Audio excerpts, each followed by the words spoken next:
Merci beaucoup, Catherine Audard, pour votre présentation. Et je vais, euh, je voudrais juste peut-être dire quelques mots avant de poser peut-être les premières questions pour lancer la discussion.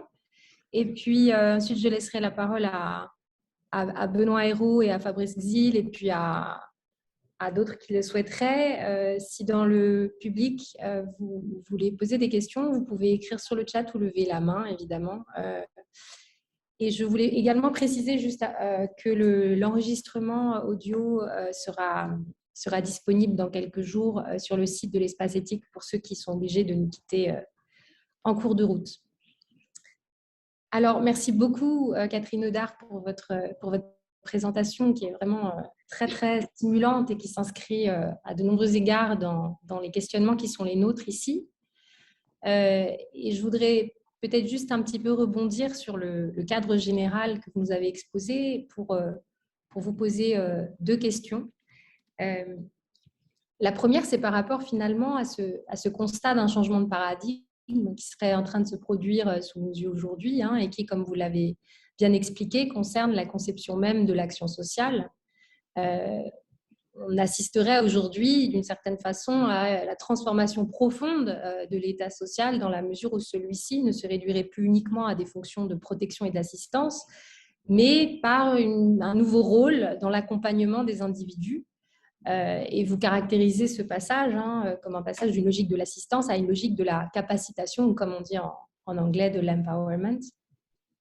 La première question, c'est par rapport à ce tableau que vous dressez de façon assez unilatérale, et j'aurais peut-être voulu savoir ce que vous pensez des ambiguïtés et des ambivalences qui ont pu être soulevées à l'égard de cette lecture, puisque justement tous ces concepts qu'on utilise aujourd'hui d'autonomie, de capacité, de pouvoir dont les individus doivent se ressaisir, ça peut toujours, comme on sait, servir de paravent finalement à d'autres logiques, des logiques qui consistent en faisant des individus justement les entrepreneurs de leur vie, comme vous l'avez, selon l'expression que vous avez utilisée, à finalement justifier le retrait des protections sociales étatiques et voire même des solidarités sociales telles qu'elles existent dans le monde informel, des relations interindividuelles. Donc ma première question concerne cet aspect-là de votre diagnostic. Et ma deuxième question, elle est par rapport au cadre rawlsien qui est le vôtre, que vous mobilisez, alors en annonçant d'emblée le fait que vous cherchez à le défendre contre les critiques issues notamment des théories du care, qui ont vu chez Rawls le défenseur d'un modèle de justice inapte à penser le sort des individus qui ne seraient pas les citoyens capables de coopérer normalement. Et là-dessus, personnellement, je trouve cette défense extrêmement séduisante. Et en même temps, je ne peux pas m'empêcher de me demander si dans les perspectives que vous engagez à travers l'idée que finalement c'est en allant du côté d'une logique développementale, d'une approche développementale de l'individu comme être susceptible de voir ses facultés altérées, en allant dans cette direction, je me demande si ça suffit finalement à répondre à toutes les critiques qui ont été émises contre le cadre finalement coopératif de la théorie de la justice, qui, en dépit de cette approche développementale, eh bien, repose tout de même sur le postulat d'une symétrie des facultés entre individus.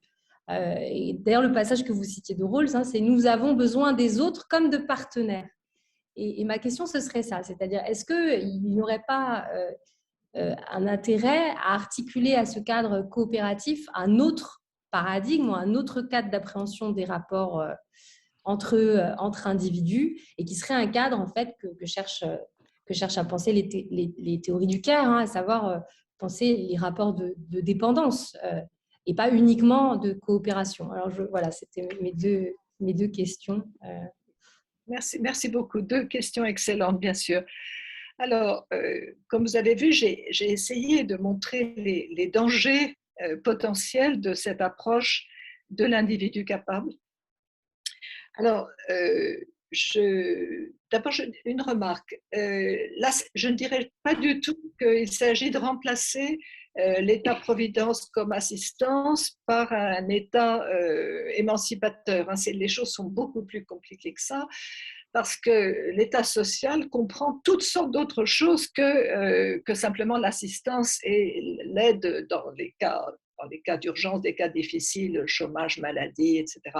Il comprend quand même toute la partie positive dont profite toute la société, et pas simplement les gens les plus démunis, la partie positive de l'éducation, de la santé, etc., auquel toute la population a accès. Donc, limiter l'État social à simplement l'assistance, ça c'est stupide, enfin, c'est absolument erroné, c'est pas du tout mon propos. Hein. Mais si vous voulez, mon propos, et je suis la Marc Fleurbet, c'est de diminuer la part d'assistance en cas d'urgence, en quelque sorte, diminuer cette part par la prévention, un peu comme, si vous voulez, pour les politiques de santé, hein, se tourner vers le chronique ou le diachronique et pas simplement vers l'aigu, hein, les situations d'urgence, les situations aiguës. Donc, c'est cette part de l'État social, hein, cette dimension de l'État social qui peut être transformée. Mais le reste, enfin, je veux dire, tout ce qui concerne les interventions positives de l'État social auxquelles contribuent tous les travailleurs, tous les employés par etc., par leur cotisation, ou bien la question de l'enseignement, de l'éducation, tout ça, c'est autre chose. Enfin, c'est lié, bien sûr. Mais la question, c'est de diminuer la part de redistribution dans l'urgence par la prédistribution qui protégerait beaucoup plus efficacement les personnes tout au long de leur vie et éviterait, en tout cas diminuerait ces interventions. Vous voyez, donc alors il ne s'agit pas de remplacer l'État social, encore une fois, là c'était la politique de Thatcher, bien sûr, hein, qui voulait absolument diminuer, réduire l'État-providence et les dépenses de l'État-providence qui sont perçues comme non productives, ce qui est absurde. C'est pas du tout ça. Hein. C'est cette partie de l'État-providence qui est mobilisée par l'urgence, par les remèdes, dans les moments de crise, le filet de sécurité, si vous voulez, eh bien, tout ça pourrait être transformé par la prédistribution. Voilà. Donc, ma position là est plus précise que ce que j'ai pu présenter dans mon... Voilà. Je ne sais pas si j'ai répondu à votre première question, mais je suis absolument consciente de tous les dangers. C'est pour ça que j'ai repris la formule devenir entrepreneur de sa propre vie, parce qu'on voit bien toute l'ambiguïté du terme, hein, et comment on peut l'interpréter. Alors, votre deuxième question est extrêmement pertinente. C'était votre discussion de mon article sur Nussbaum. Hein, on en parle toutes les deux depuis un certain temps. Moi, je ne suis pas persuadée que la théorie du care soit en tel antagonisme avec le cadre rawlsien. Enfin bon, là, on pourra en discuter. Tout dépend de la façon dont vous comprenez le contrat et l'idée de coopération. Et surtout l'idée de réciprocité. C'est le terme de réciprocité qui est ambigu. Parce qu'il y a réciprocité si on est dans une relation donnant-donnant.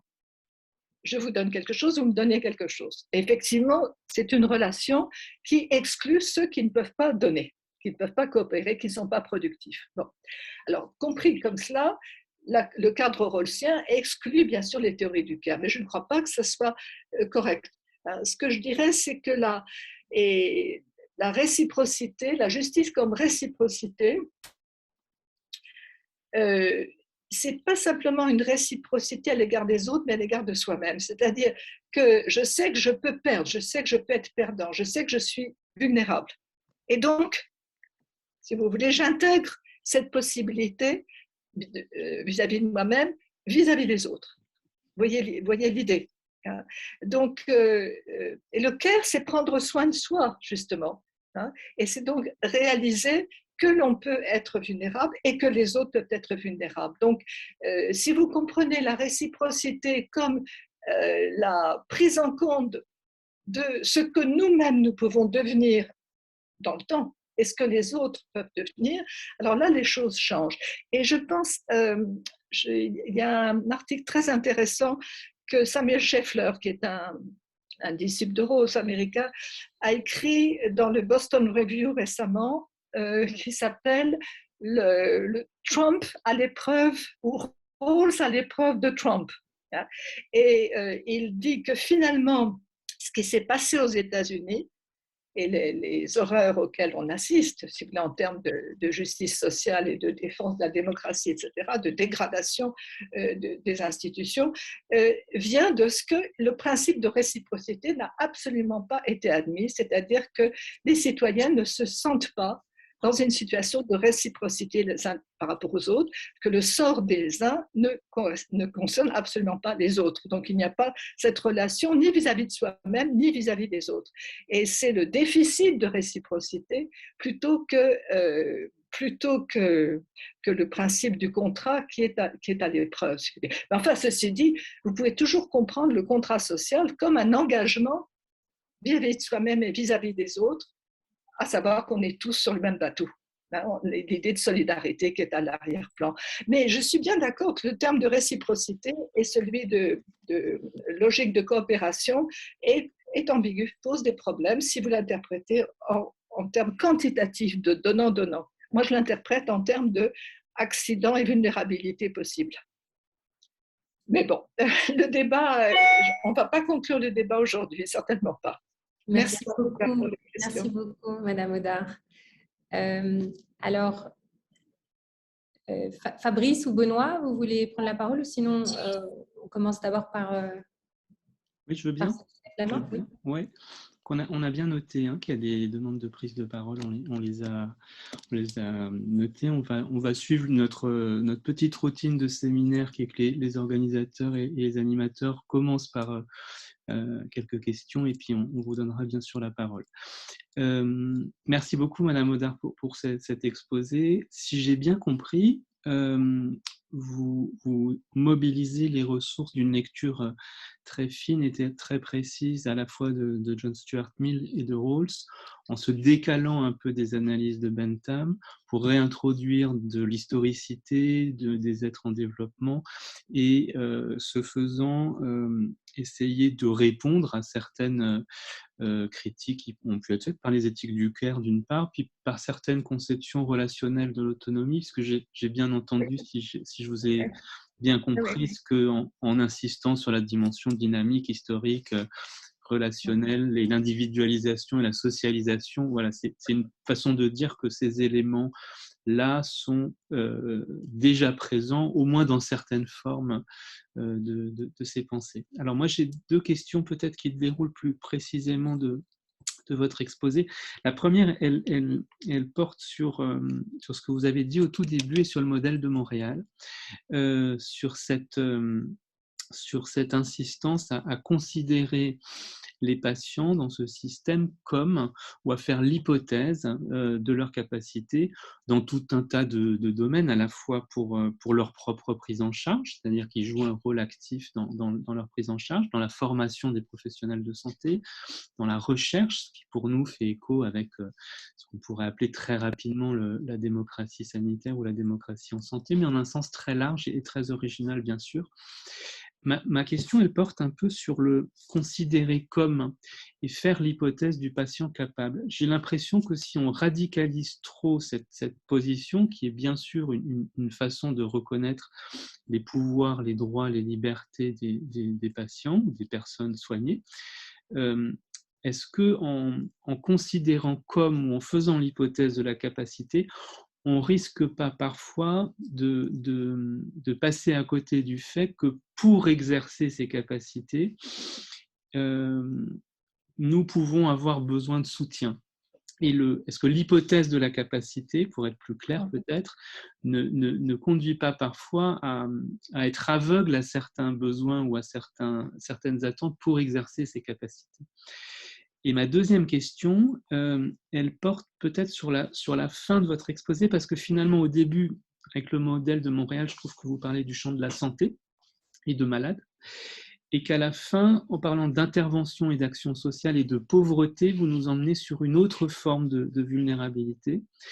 Est-ce que vous ne croyez pas qu'entre ces différentes formes de vulnérabilité, de précarité, de fragilité, il faudrait introduire des distinctions, sans quoi on risque d'avoir un concept un peu englobant de la vulnérabilité et de la capacité qu'on imagine en face, parce qu'il me semble quand même que l'action sociale vis-à-vis de la pauvreté, elle est peut-être différente en nature quand même de l'action sociale ou de l'intervention de l'État vis-à-vis de personnes malades, que ce soit malades de façon aiguë ou de façon chronique, de façon physique ou psychique. Donc est-ce que cette généralisation par la question de la pauvreté finalement à la fin de votre exposé, elle enveloppe la réponse aussi aux formes de soutien qu'on pourrait apporter à d'autres formes de vulnérabilité. Voilà.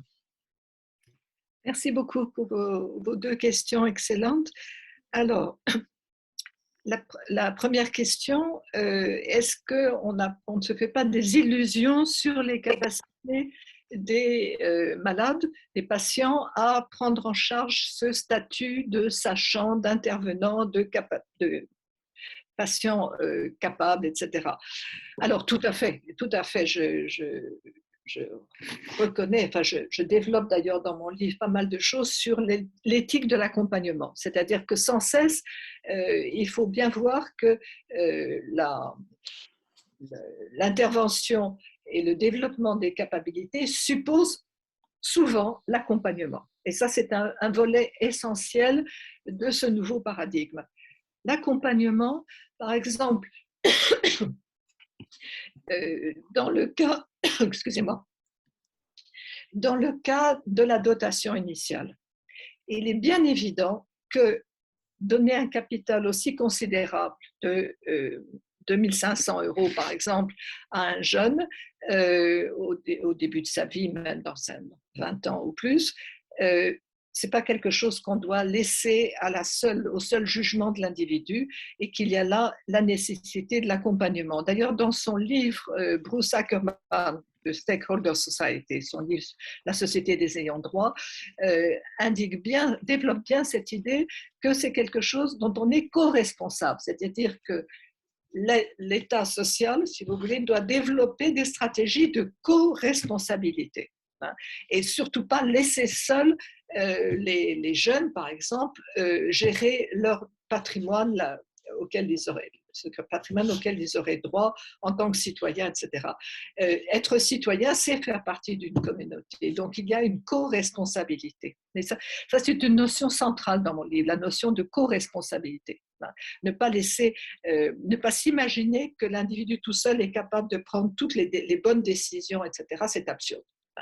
Alors, donc, le patient ressource, le patient sachant, il est en fait accompagné, il fait partie d'une communauté, soit de patients qui ont de l'expérience et qui sont en position d'intervenir, soit d'autres personnes, d'autres agents, d'autres acteurs, mais en tout cas, là je réponds à votre critique, à savoir qu'on peut développer l'hypothèse de la capacité en l'accompagnant de la co-responsabilité. Et l'autonomie, ce n'est pas la solitude, absolument pas. Donc, c'est tout le sens de mon analyse de l'individuation liée à la socialisation. Là, c'est clair pour moi. Je n'ai pas développé le volet de l'accompagnement, mais il est absolument central. Et d'ailleurs, c'était ma réponse à la critique de Nussbaum à propos de la critique qu'elle fait de Rawls et du contrat. Elle s'imagine que les gens sont des acteurs isolés, absolument pas. Il y a donc cette idée de co-responsabilité et d'accompagnement que je développe, qui est centrale pour moi. Alors, votre dernière question, par contre, je n'ai pas vraiment de réponse parce que je n'ai pas encore suffisamment d'éléments. J'ai eu tendance à tout mettre, si vous voulez, à mettre toutes les formes de précarité et de vulnérabilité sous le même chapeau. Et ça, c'est sûrement une erreur. Mais, si vous voulez, le point qui est commun, c'est la nécessité d'intervention, la nécessité d'action, la nécessité d'assistance ou d'aide ou d'appui. Alors, je suis bien d'accord qu'il est hors de question de confondre toutes les formes de précarité et de s'imaginer qu'il y a une réponse unique à toutes ces formes. Mais bon, moi j'ai voulu surtout mettre l'accent sur le lien entre capacité et vulnérabilité et sur l'horizon temporel, le développement temporel qui inclut donc les accidents de la vie et les accidents de santé. Voilà. Mais vous avez raison, ça c'est vraiment un point sur lequel il faudrait que je travaille sans doute davantage. Merci. Merci beaucoup. Benoît ? Oui, merci beaucoup pour vraiment la clarté de vos propositions et puis également la clarté et la franchise des objections que vous soulevez et auxquelles vous répondez. J'ai été aussi très sensible à ce que vous suggérez du rapprochement entre la pensée de Mill et la pensée durkheimienne dans ce double mouvement de processus d'individualisation et de socialisation. En tant que sociologue, on peut être que sensible à ce mouvement. Et je vais rebondir en vous interrogeant sur la place que vous donnez à la capacité juridique dans votre réflexion et peut-être plus généralement dans la réflexion rawlsienne. Cette capacité juridique qui nous intéresse plus particulièrement à la fois à partir des enjeux posés par les questions de tutelle-curatelle, mais aussi par les propositions de la Convention internationale sur les droits des personnes en situation de handicap. Donc, de manière très générale, moi, j'ai toujours été surpris que ce concept ne soit pas directement présent dans les discussions des théoriciens de la justice, comme si la discussion sur l'État social prenait pour acquis un État libéral antérieur qui présume cette capacité civile dont on ne discute jamais. Alors, il y a d'abord un éclairage là-dessus. Pourquoi cet embarras à venir discuter cette présomption ordinaire de capacité civile qui est encore une fois antérieure aux États sociaux et comment le penser dans le cadre de ce nouveau paradigme que vous considérez de cet individu capable. Il y a un exemple, en fait, pour moi, qui est assez frappant, qui est le fait que pendant longtemps, on restreignait l'exercice de la capacité pour des questions de dilapidation, de prodigalité. Et alors, avec l'exemple que vous donnez de ce capital initial de 2500 € qu'il s'agirait de partager en co-responsabilité, je me demande, est-ce que effectivement, ce n'est pas actionner ces principes de l'exercice de la capacité qui, dans des modalités pleines, peuvent être actionnés tout seuls, on choisit pleinement, et sous d'autres modalités sont accompagnés. On peut dépenser ces 2500 € que si un accompagnant est d'accord, voire peut-être, dans certaines circonstances, c'est d'autres qui décident la dépense de ces 2500 €. Alors, je me dis, est-ce que ce nouveau… Est-ce qu'on ne se confronte pas là à la question de la limite de la capacité d'exercice? J'ai été très frappé, et je trouve que c'est très stimulant ce que vous dites sur le choix comme exercice à partir du commentaire de Mill. Et ce moment où on interdit le choix, où on considère qu'il y a, il y a une perte, il y a trop de risques, disons. Voilà. Merci beaucoup, c'est une excellente question. La question alors il y a deux choses dans ce que vous venez de me dire là, je crois. Il y a d'une part la question du statut juridique et deuxièmement la question des limites de l'autonomie, même de l'autonomie de l'individu capable dans l'exercice de ses choix et la prise de risque, absolument. Alors, pourquoi est-ce que la question du sujet de droit n'est pas tellement discutée dans les théories de la justice post-Rawls, chez Rawls et post-Rawls? Alors, il y a une réponse toute simple, c'est que le statut juridique, il est réglé par le premier principe de justice. C'est-à-dire que l'égalité des droits et des libertés fondamentales doit être garantie pour que les autres aspects de l'intervention sociale puissent s'exercer. En d'autres termes, l'État social est contraint, absolument contraint, par cette structure juridique de base, égalité des droits. Alors, l'interprétation de l'égalité des droits est évidemment problématique, comme toujours, puisque c'est ça le domaine du juridique, c'est tout le temps une question d'interprétation, sur l'interprétation de la Constitution, l'interprétation de la législation, il y a toute une part d'interprétation, ça c'est absolument, c'est intrinsèque au statut juridique, mais ce qu'il faut bien comprendre, c'est que l'État social juste, légitime, doit exercer son action, intervenir dans ce cadre fondamental.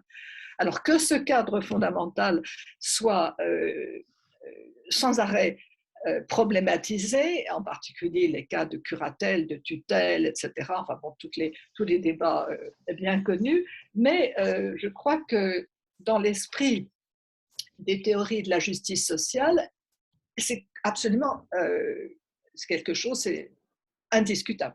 Hein, c'est quelque chose de fondamental. On se situe dans ce cadre juridique. On n'est pas en Union soviétique où on peut interner les opposants politiques comme malades mentaux. Ça, je crois que c'est donc la réponse à la première partie d'autres questions. Alors, la deuxième partie, à savoir, est-ce que dans l'exercice, non plus dans les principes, mais dans l'exercice de ces droits, est-ce que comment va s'opérer l'accompagnement nécessaire, la co-responsabilité? Là, il faut des institutions, si vous voulez. Par exemple, je citais Bruce Ackerman et les institutions qu'il propose pour encadrer l'apprentissage de la responsabilité financière vis-à-vis de la dotation initiale, vis-à-vis du capital. Là, vraiment, c'est une question d'institution, de social design, hein, comment on voit l'institution, de façon à ce qu'il y ait une co-responsabilité. C'est-à-dire, si les jeunes échouent à gérer correctement leur capital, ce n'est pas simplement à cause d'eux, mais c'est à cause de l'encadrement et de la structure dans laquelle ils se trouvent. Donc, il faut trouver, et ça, je n'ai pas moi la réponse, mais ce que je suggère, c'est qu'il faut absolument un accompagnement et des structures pour que l'exercice des droits puisse se faire correctement. Mais enfin, si vous voulez, je pense que la dimension juridique, c'est toujours une dimension d'interprétation, de renégociation, etc. On n'est pas en termes de noir et blanc, hein, de blanc et noir, en termes absolus. C'est sans arrêt une question de réinterprétation. Et donc, la capacité juridique et le sujet de droit, même vulnérable, même avec des capacités diminuées, cette question juridique, elle doit être fondamentalement protégée. L'État social n'a pas à enfreindre, si vous voulez, ce cadre fondamental.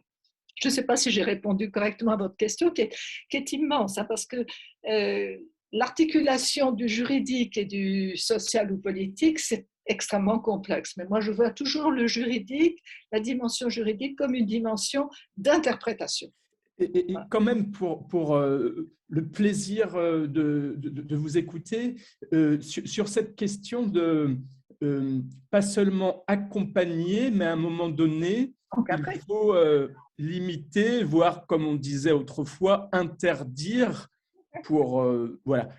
Est-ce qu'on peut penser dans le design social aller jusque-là, ou est-ce que dans le paradigme de l'individu capable, il y a justement cette interdiction d'interdire ce qui relève des choix de la personne? Oui, non, bien sûr, écoutez, les cas de curatelle et de tutelle sont tellement complexes, tellement difficiles à résoudre parce que on a tellement peur d'enfreindre les libertés fondamentales et en même temps, on peut arriver à des résultats nuisibles pour la personne en question qu'on voudrait protéger. Et moi, ma réponse, c'est vraiment une réponse pragmatique, c'est-à-dire que c'est sans arrêt quelque chose à renégocier, mais dans un cadre déterminé, il y a des limites à ne pas dépasser. Alors, c'était vraiment une question de jugement. Vous savez, le juge comme le défenseur des droits, c'est quelqu'un qui sans arrêt doit peser le pour et le contre et doit évaluer et prendre des risques et peut se tromper. Enfin, je veux dire, c'est quelque chose là qui ne peut pas être décidé théoriquement de façon a priori. Non, sûrement pas. Sûrement pas. Mais est-ce que ça peut aller jusqu'à interdire, jusqu'à punir? Sans doute. Mais encore faut-il que cette punition, cette interdiction se fasse selon les structures qui ont été acceptées comme cadre. Et c'est pour ça que la théorie de la justice rawlsienne, elle suppose ce cadre de l'état de droit. Ça, c'est impensable autrement, absolument impensable autrement. Mais la traduction de l'état de droit dans le traitement des personnes vulnérables est extrêmement difficile. Enfin, de toute façon, c'est la responsabilité du magistrat, du juge, etc., de prendre des décisions et de les revoir sans arrêt. Ouais. Merci beaucoup. Alors, il y a une question de la part de Paul Loup. Merci beaucoup à Catherine Audard pour cette intervention. Bonjour, j'ai toujours beaucoup de plaisir à vous écouter. Alors, voilà, j'ai préparé une question, j'ai dû l'écrire parce qu'elle était assez compliquée. Vous commencez avec donc ce diagnostic de la reconnaissance de l'individu capable, sinon dans les pratiques, au moins dans les discours. Il n'y a pas des individus capables et des individus incapables, mais nous sommes tous capables. Évidemment, c'est un diagnostic qui me semble partagé. Et c'est évidemment un principe, donc cet individu capable, qu'on retrouve dans un grand nombre de champs qui se formulent de différentes façons, mais notamment au travers du concept d'inclusion, qui a acquis une place très importante dans les discours, dans le champ du handicap, mais aussi largement au-delà. Par exemple, dans le domaine de la réinsertion, il y a cette formule du groupe SOS qui est une déclinaison, à mon avis, de l'individu capable, qui est « personne n'est inemployable » dans le champ donc de la réinsertion. Alors, je propose une hypothèse dont vous me direz si elle est, à votre avis, si elle peut constituer une objection, d'une part, et si, d'autre part, elle correspond à l'une des objections que vous avez formulées. Alors, il y a des inégalités et des hiérarchies préexistantes qui ne reposent pas sur des inégalités ou des différences d'opportunités ou de ressources, mais plutôt sur des phénomènes de mépris et de déni de reconnaissance, qui ne sont pas seulement des phénomènes de domination ou de dépendance, phénomènes de mépris ou de déni de reconnaissance qui sont inscrits dans les institutions, dans les représentations, y compris dans les représentations que les personnes méprisées ont d'elles-mêmes. Alors, c'est quelque chose qui est bien sûr documenté dans le domaine du handicap, dans le domaine du grand âge, dans les interactions entre classes sociales. Et si on part de cette idée, alors l'enjeu pratique pour une société plus juste n'est pas un enjeu d'équité, celui d'égaliser des ressources et des opportunités, même en amont, même en prédistribuant, mais un enjeu culturel, celui de mettre en lumière, de révéler ces phénomènes de mépris. Alors, je vois un triple déplacement avec cette hypothèse-là. Premièrement, Philosophiquement, il ne s'agit pas de poser un idéal, un individu comme être en développement, par exemple, mais de parler de la réalité sous un angle critique. Pour le dire autrement, l'apport de la philosophie, ce n'est pas de dire ce qu'il faut faire, mais plutôt de pointer ce qu'il ne faut pas faire, pour le dire assez simplement. Deuxième déplacement, le problème de la justice ou de l'injustice, ce ne sont plus les causes des inégalités, les causes objectives des inégalités, mais les jugements de valeur. Et troisièmement, ce qui compte, ce n'est pas l'amélioration des positions des plus défavorisés, mais c'est l'écart, et on pourrait dire même l'éloignement ou la distance grandissante entre les individus. Or, il semble justement que le principe de différence de Rawls justifie l'agrandissement de cet éloignement par l'amélioration de la position des plus défavorisés. Alors, j'ai deux questions. D'abord, comment vous vous situez par rapport à cette hypothèse? Est-ce que c'est une objection? Et si c'est le cas, est-ce qu'elle fait partie de celle que vous présentez? Et par ailleurs, deuxième question, chez Rawls, il y a ce concept de base sociale du respect de soi, qui fait partie au même titre que les libertés, les opportunités et les ressources des biens premiers sociaux. Est-ce que vous pouvez revenir sur cette idée et nous dire dans quelle mesure elle permettrait de répondre à cette idée-là? Voilà, je vous remercie. Oui, alors, votre question porte sur l'articulation, en quelque sorte, entre les analyses critiques des injustices systémiques, du racisme institutionnel, par exemple, de tout ce qui concerne les structures auxquelles les individus sont soumis, l'articulation donc entre ces dénis de reconnaissance et ces exclusions inscrites dans les institutions elles-mêmes, et l'intervention sociale, comment l'État social peut-il lutter contre ce genre d'exclusion et de souffrance ou de pathologie sociale, pour reprendre l'expression d'Axel Honneth. Alors, je suis très sensible à cette idée d'inclusion des individus vulnérables et précaires, etc., et à la question du mépris, puisqu'elle s'articule avec celle du respect de soi. Alors,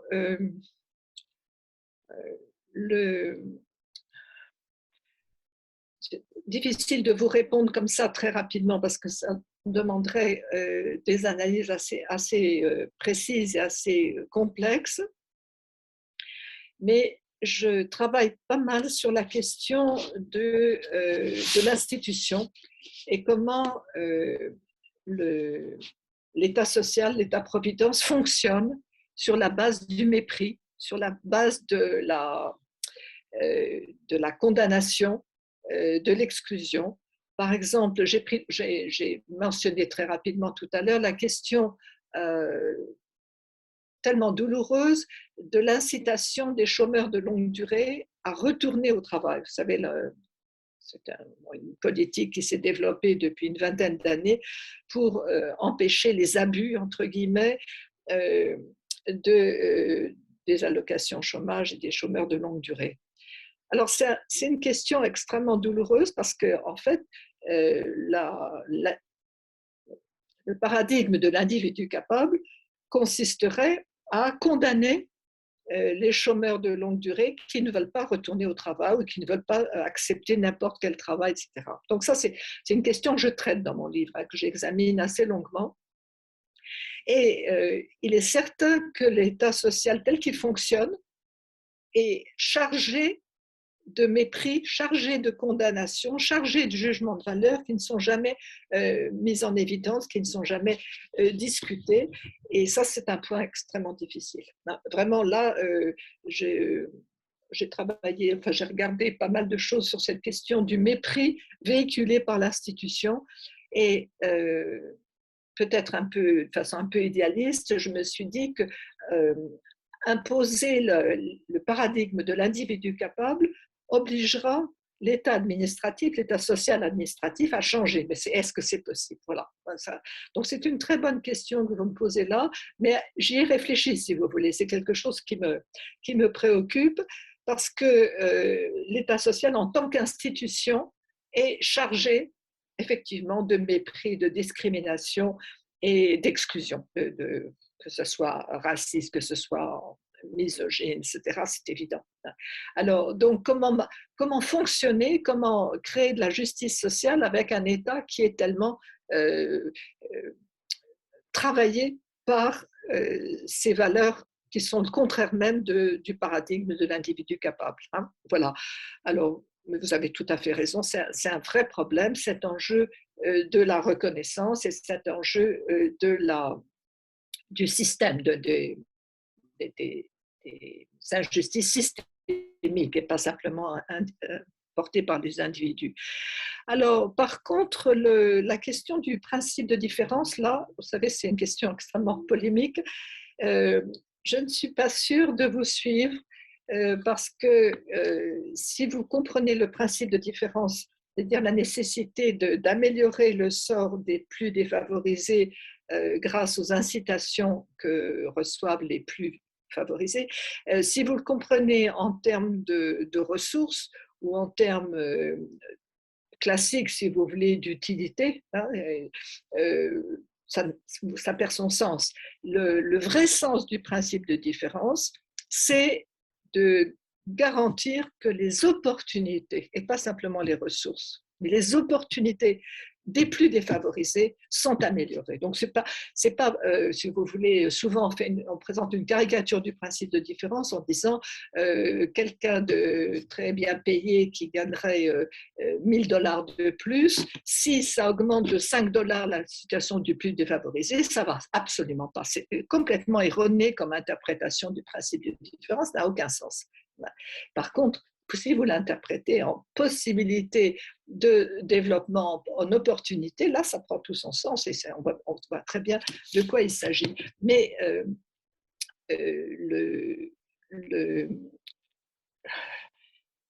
si vous voulez, il y a vraiment un changement de mentalité, un changement de perspective à opérer. L'État-providence tel qu'il fonctionne est toujours utilitariste. L'État social reste en grande partie utilitariste. Il y a des pans entiers qu'il faudrait vraiment transformer et on en est loin. On en est très loin. Voilà, je ne sais pas si j'ai répondu.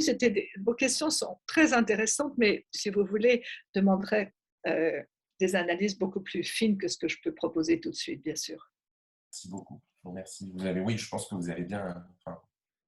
Je suis très content des réponses que j'ai eues. Merci beaucoup. Tant mieux, merci. Alors, à présent, une question de Jean-Philippe Cobot. Oui, merci beaucoup pour cet exposé très, très clarifiant et aussi pour cette mise en perspective que je trouve très, très stimulante et féconde de l'articulation de l'individu et de la société, de l'individualisation et de la socialisation d'un côté, et puis de l'autre côté aussi l'introduction de cette notion de temporalisation, à la fois du côté de l'individu. Mes interrogations et mes questions seraient plutôt du côté de l'institution. Pour reprendre la question de Fabrice Gzil sur le patient partenaire et le modèle de Montréal et des questions qu'il pose, il y a effectivement la question de la capacité des individus et des patients. Moi, je regarderais plutôt du côté de l'institution sanitaire, d'une certaine manière. Dans quelle mesure ne faut-il pas aussi faire attention, y compris au modèle du patient partenaire, si on ne s'intéresse pas ou pas suffisamment à la structure dans laquelle il est appelé à intervenir et à pouvoir intervenir, je dirais, comme participant, comme interlocuteur, etc. etc. Ce qui m'amène à poser deux questions. Une sur la manière dont vous envisagez cette temporalisation du côté des institutions, et on vient de parler des institutions avec Paul Loup, et d'autre part, dans quelle mesure cette temporalisation ne conduit pas ou ne conduirait pas aussi à une nécessité d'élargir le spectre de ce qu'on considère comme pouvant faire partie de l'intervention de l'institution. Je pense que vous l'avez abordé avec l'accompagnement, mais est-ce qu'on ne peut pas élargir encore plus d'une certaine manière? Je pense notamment aux travaux qui rejoignent un constat que vous avez fait de Roberto Unger sur la question de l'insuffisance de la redistribution dans le modèle social-démocrate d'aujourd'hui, notamment à l'heure d'une économie de la connaissance et des injustices et des inégalités qu'elle provoque. Et lui appelle à une créativité institutionnelle renforcée d'une certaine manière qui va, je dirais, qui irait depuis les droits de propriété, par exemple, la manière de concevoir les droits de propriété, l'organisation de l'entreprise, la vivification de la démocratie elle-même, en ouvrant très largement les domaines dans lesquels il faudrait agir sur l'institution pour qu'elle puisse remplir ce rôle d'égalisation, de symétrisation. Voilà un peu mes... Excellent, merci. Oui, oui. Alors, ça, c'est vraiment les derniers chapitres de mon livre sur la propriété.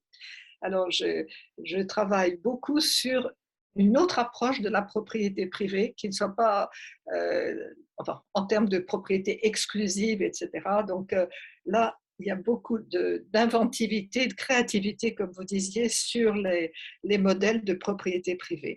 Alors, pour reprendre votre question, l'institution est transformée en se transformant. C'est-à-dire que le modèle de Montréal, il n'est pas venu de rien, si vous voulez. Il est venu d'une demande, il est venu d'une demande à la fois des soignants, du côté du personnel médical, du personnel universitaire aussi, et probablement aussi des patients. Mais il y a une telle frustration dans le système de santé, une telle souffrance du personnel médical qui doit intervenir dans des conditions qui sont absolument opposées à leurs valeurs, etc. Bon, c'est quelque chose qui est très bien documenté. Hein. Et la prise de conscience de nouvelles situations, une institution, elle est faite aussi des gens qui travaillent dans cette institution et qui n'en peuvent plus, qui explosent, qui souffrent, hein, et qui vont imposer des changements. Alors, dans le cas, je n'ai pas regardé le détail de la genèse de ce modèle de Montréal, mais il me semble que c'est venu surtout, la transformation est venue surtout du personnel médical et de l'encadrement, et comme expression de frustration et de souffrance. Les patients aussi, mais les patients sont démunis quand ils protestent contre une administration qui les traite mal, qui les méprise, qui les ignore, qui les traite comme des consommateurs de second rang. Enfin bon, il y a une telle souffrance, mais disons qu'elle est plus efficace du côté du personnel soignant que du côté des patients, probablement, même s'il y a des associations de patients et s'il y a beaucoup d'actions qui sont menées. Je pense par exemple aux femmes qui se sont organisées contre le traitement qu'elles ont par les gynécologues, etc. En France, heureusement, il y a eu enfin des protestations. Mais enfin, une institution, c'est quelque chose de vivant, c'est un système qui bouge, qui craque. Et en particulier, la souffrance a été est certainement un facteur déterminant, comme dans l'enseignement d'ailleurs. Hein. Ce sont deux domaines que j'ai regardés un petit peu et qui sont parallèles de ce point de vue-là. Alors, la temporalité dont vous parlez, et c'est très intéressant de l'envisager, la temporalité de l'action, elle est faite de crises, elle est faite de moments tragiques où les choses craquent, où plus rien ne va, et il faut absolument trouver autre chose, trouver d'autres modèles. Alors, et ça ne peut venir que d'individus qui interviennent et qui s'organisent. Donc, là, j'ai regardé un petit peu, vous savez, ce livre il y a un très bon petit livre le nom, enfin bon, il y a un très bon petit livre sur la façon dont les institutions résistent ou au contraire s'effondrent, hein, selon la loyauté, l'engagement des gens qui sont traités qui font partie de l'institution ou qui sont traités par elle. Aussi bien l'entreprise que l'État social, l'administration, l'État administratif. Hein. Donc, tous les travaux sur les crises de l'État administratif sont très utiles ici. Donc, je ne minimise pas du tout le volet institution dans mon analyse de la temporalité. Il n'y a pas que la temporalité de l'individu, de l'arbre, il y a la temporalité aussi du terreau, hein, sans lequel l'arbre et la plante ne peuvent pas prospérer. Donc, j'en suis tout à fait consciente et je vous remercie d'avoir mis l'accent là-dessus. Je suis d'accord, et j'en tiens compte dans mon livre. Alors, maintenant, l'élargissement du champ de l'intervention sociale, je l'aborde justement dans ce chapitre sur la propriété du capital, sur l'accès, l'élargissement de la propriété du capital, du patrimoine. Et là, bon, parler de créativité, c'est peut-être aller un petit peu trop loin pour moi, mais en tout cas, il y a des modalités à mettre en place d'encadrement de la propriété ou de transformation du rapport de propriété privée auquel il faut réfléchir, tout à fait. Alors, je ne sais pas, je n'ai pas lu Unger là-dessus, mais je regarderai. Je vous remercie beaucoup. Oui, oui, mais là, la question institutionnelle, c'est un volet absolument central dans mon travail. C'est le chapitre sur le capital et c'est le chapitre sur la propriété privée. J'ai un chapitre sur l'héritage et la succession et un chapitre sur le capital. Donc là, vraiment, la question de l'institution est cruciale. Je n'en ai pas parlé aujourd'hui, mais vous avez tout à fait raison. Merci. Un grand merci. Merci beaucoup. Alors, il y a des questions dans le public. Une première question de la part de Philippe Aubert. Oui, bonjour, et je prends la parole pour mon fils Philippe qui est à côté de moi parce qu'il n'a pas la parole. C'est une personne totalement dépendante physiquement et sans la parole, mais qui est très actif, qui a fait des études importantes et qui préside le Conseil des questions sémantiques, sociologiques et éthiques du CNCPH en tant que tel. Donc, je vous remercie pour cette conférence. Merci à Catherine Audard parce que c'est vraiment un sujet qui concerne vraiment toute la réflexion de Philippe, cette question du paradigme de l'individu capable est essentiel dans sa pensée. Et lui-même développe sa réflexion autour de cette question majeure. Il a été frappé dans votre intervention, ça l'a beaucoup touché, sur le moment où vous avez développé la question de la temporalité de cette fonction de capacité et parce que lui a toujours pensé que c'était pas une question qui pouvait se prendre à un instant donné, dans une situation donnée, mais que c'était un paradigme qui supposait la temporalité, notamment celle du développement personnel, notamment ce que vous avez appelé le plan de vie. Cette question a été essentielle dans sa propre vie. Il a écrit un livre d'ailleurs qui s'appelle Rage d'exister, qui développe au fond ça. Et donc, Philippe voudrait avoir votre avis sur notamment le rôle de l'individu lui-même dans cet esprit de la temporalité pour organiser lui-même cette capacité et de l'impliquer, de modifier les institutions pour pouvoir faire en sorte qu'elles soient effectivement le paradigme de base d'une organisation sociale. Oui, merci beaucoup. Vous savez, je suis très frappée par l'injustice du rapport au temps. Quand on est en pleine possession de ses moyens, quand on a de l'argent, quand on est en bonne santé, etc., on a un avenir.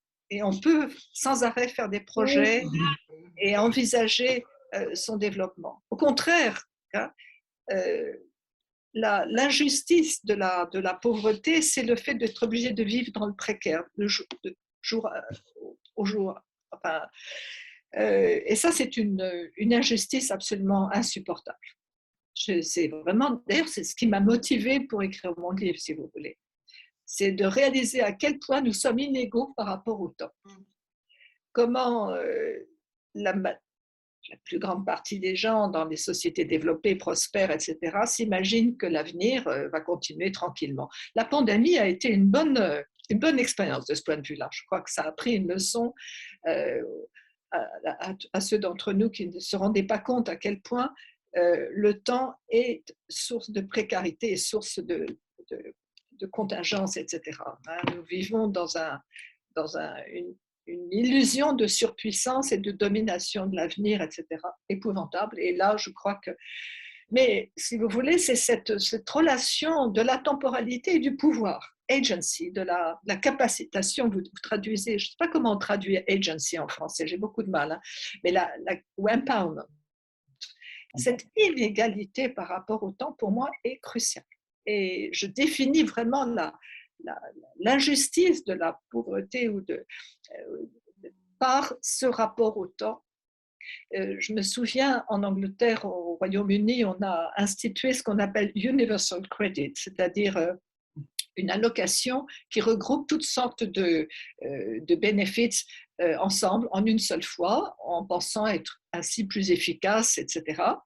Et cette allocation était versée mensuellement. Et il y a eu des horreurs, des protestations, les gens ne pouvaient pas raisonner en termes de mensualisation de leurs revenus. Ils raisonnaient en termes de semaines. Et l'idée de passer de la semaine au mois était impossible. Et l'administration a été monstrueuse puisqu'elle a laissé des gens sans ressources pendant plusieurs semaines sous prétexte que le Universal Credit devait être versé mensuellement. Et ça, c'est quelque chose qui m'a vraiment secouée. Et c'est là que, si vous voulez, cette idée de temporalité, la temporalité de l'action sociale, de l'intervention sociale m'est apparue clairement. Et les gens responsables de l'institution n'avaient aucune notion de cette précarité, de la situation réelle de précarité par rapport au temps. Alors, je ne sais pas si j'ai répondu à votre question, mais vous voyez, l'individu est complètement désemparé par rapport au temps s'il n'a pas cet encadrement, cet environnement qui lui donne la sécurité. Donc, la sécurité par rapport au temps, c'est quelque chose qui est profondément inégalement réparti et auquel il faut remédier. Voilà, alors votre témoignage était vraiment bouleversant, je vous en remercie. Et je pense que vous voyez bien clairement à quoi je fais allusion quand je parle d'injustice du rapport au temps. Absolument. Merci. Merci. Merci beaucoup. Benjamin Mouron? Oui, merci de cette communication. Je suis professeur de droit privé et personne non concernée par le handicap. J'avais une question dans le prolongement du mépris étatique que vous avez évoqué. Est-ce que ce changement de paradigme que vous appelez sur l'État-providence, est-ce qu'il ne permettrait pas aussi de lutter contre l'assistanat qu'entretient l'État? Je pense en particulier à la communauté sourde qui, par rapport à d'autres groupes minorisés sur lesquels j'ai pu travailler, notamment la communauté intersexe, a beaucoup plus de mal à défendre ses droits compte tenu de la logique d'assistanat que déploie ou que semble déployer l'État à son égard. Et donc, je me demandais dans quelle mesure, est-ce que pour l'exemple, par exemple, concret des sourds, le changement de paradigme que vous appelez, la réorientation des ressources, comment ça pouvait se matérialiser concrètement? Merci beaucoup pour votre réponse et pour votre travail vraiment intéressant. Oui, là, vous me posez vraiment une question à laquelle je ne suis pas très capable de répondre. L'État administratif fonctionne avec une certaine idée du normal. Et on dirait que les gens différents les dérangent, hein, que ça leur pose des problèmes, alors que tout le monde est différent. Alors, vous parlez des sourds, mais enfin, on est plus ou moins sourds, etc. Enfin, dire que le normal existe est une absurdité, c'est un sophisme naturaliste. Le normal est une notion normative et prescriptive, ce n'est pas une notion descriptive. Il n'existe, personne n'est normal, bien sûr. Donc, et ça, cette mentalité de l'État administratif, technocratique, c'est vraiment ce contre quoi je me bats quand je dis la domination de l'utilitarisme sur l'État administratif. C'est vraiment ça le cœur du problème. Et ma lecture de Rawls a été vraiment, vraiment inspirée par cette critique de l'utilitarisme. Alors, que les communautés, que les groupes handicapés de façon différente ne puissent pas se faire entendre, ça ne m'étonne pas, si vous voulez. puisque l'utilitarisme définit l'être humain par des besoins communs, des besoins de base qu'il faut satisfaire, et le reste, ça n'existe pas. Il y a une espèce il y a une description de l'être humain en termes uniquement de recherche de la satisfaction qui n'a aucun sens, qui ne correspond pas à la réalité et qui est très commode pour les économistes pour calculer, etc. Mais en fait, c'est une approche quantitative qui est inhumaine. Est-ce que vous établissez la notion de propriété comme seule base du crédit accordé à l'individu et de la hiérarchie sociale des crédits qu'on accorde à l'un ou à l'autre? Je réponds à toutes les questions à la fin. Hein. Oui, c'est peut-être mieux parce qu'il ne nous reste plus beaucoup de temps. Donc, Olivier Monceron et ensuite Dominique Lefebvre. Oui, alors je suis docteur Olivier Monceron, je représente FDFA, Femmes pour le dire, Femmes pour agir, une association qui veut promouvoir la citoyenneté des femmes handicapées. Nous avons, depuis le début de cette entrevue, très vivifiant en ce qui me concerne, mais parler au neutre. Alors, ne croyez-vous pas que le moteur nécessaire pour changer le paradigme du développement humain, comme vous l'avez développé, ne se trouvera que grâce au changement des rapports de domination et d'oppression sexiste qui sont fondateurs de la société oppressive patriarcale dans laquelle nous sommes. Le héros au sourire si doux ne devrait-il plus être l'homme qui marche sur la Lune et le chercheur scientifique qui lui a permis, mais au contraire, il est participant de l'exploit du bien-être préservé de l'individu le plus incapable de l'obtenir seul et les chercheurs scientifiques qui leur permettent. Le problème ne réside-t-il pas dans le concept de virilité qui domine notre civilisation, comme beaucoup d'autres? Une société de droit égalitaire, celle dont vous mettez comme préalable pour pouvoir utiliser ensuite tous les concepts que vous avez pu développer. Une société de droit égalitaire ne veut-elle pas passer par la représentation, la destruction de la représentation de l'homme dominant, puissant par ses avoirs ou par la soumission des femmes et de tous ses inférieurs dans la hiérarchie sociale? Merci. Et à présent, la dernière question de Dominique Lefebvre. Attendez, je vous donne le micro.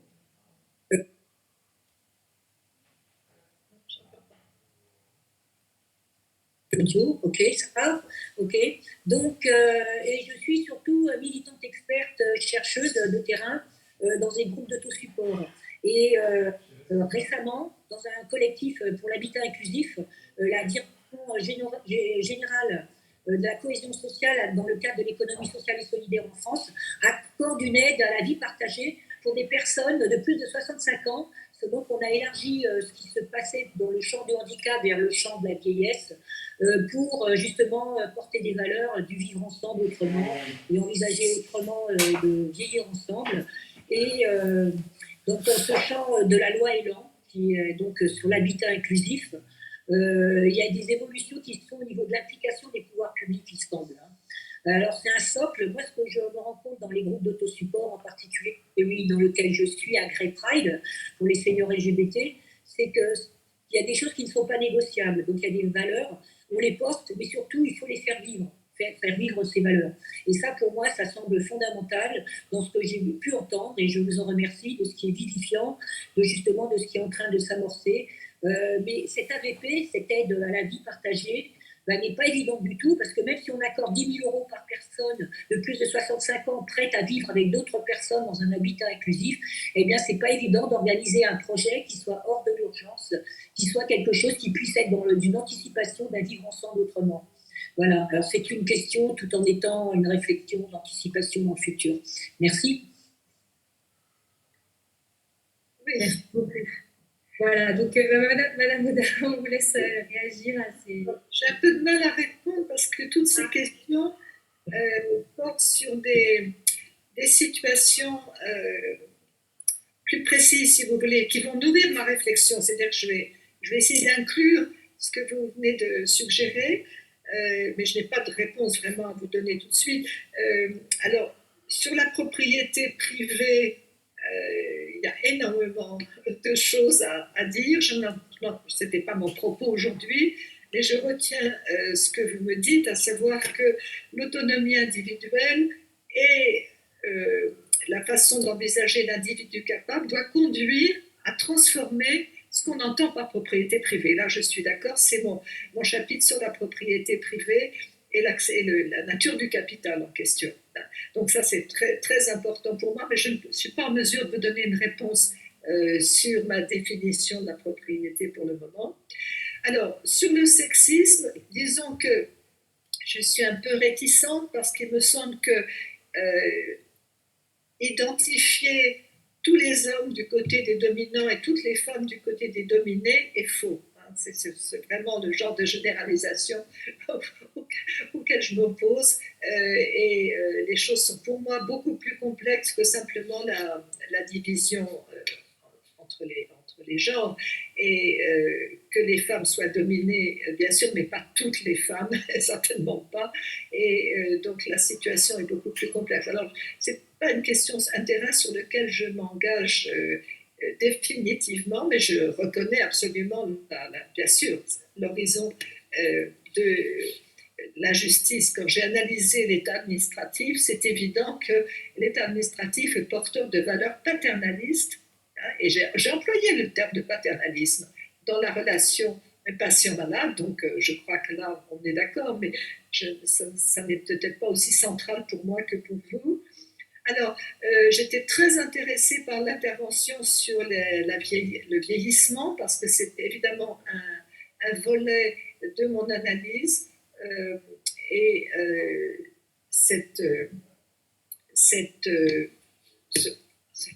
la façon dont, là encore, l'État social traite les personnes âgées, la façon dont la société dans son ensemble, parce que l'État social, l'État administratif véhicule les valeurs dominantes de la société, et le mépris pour les personnes âgées, la relégation des personnes âgées, bien sûr, est une question très très importante pour moi, et j'en parlerai bien sûr dans mon livre. Ça sera un des éléments de mon analyse, bien sûr. Si vous voulez, le modèle de Montréal par lequel j'ai commencé, ben, j'aimerais bien l'appliquer aux seniors, parce qu'ils doivent pouvoir être mis en position de gérer leur propre vie au lieu de subir de cette façon les vicissitudes de la vie. Merci. Merci beaucoup, Catherine Nedard, pour votre disponibilité et votre générosité dans vos réponses aux questions. Je voudrais remercier également les co-organisateurs, les co-animateurs et puis tout le public pour toutes ces réflexions très, très pertinentes.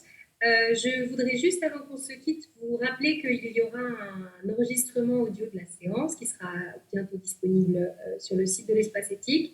Et la prochaine séance du séminaire aura lieu le 18 mars. Nous aurons le plaisir d'accueillir Claire Romeler qui viendra nous parler de sa thèse qui portait sur troubles mentaux et capacités de l'évaluation médicale et au soutien social.